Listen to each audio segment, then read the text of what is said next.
Troisième point de vigilance, quels sont les pouvoirs délégables?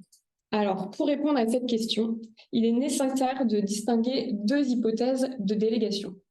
D'une part, l'organe délibérant a une compétence et il la transfère à l'exécutif. D'autre part, l'exécutif a une compétence propre qu'il délègue. Alors, comme vous le savez, toutes les décisions ne sont pas délégables. Donc, dans le cadre de la première hypothèse, les seules attributions de l'organe délibérant pouvant être déléguées à l'exécutif sont listées par les dispositions du Code général des collectivités territoriales.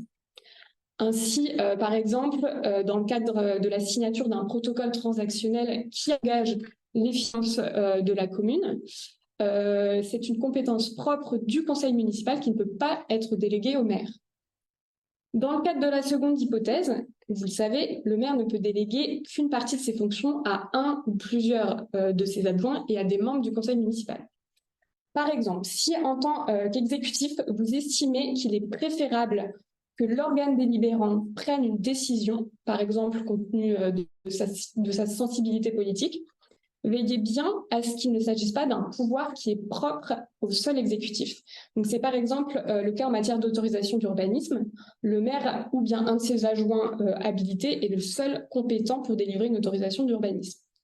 En aucun cas, le conseil municipal ne peut intervenir.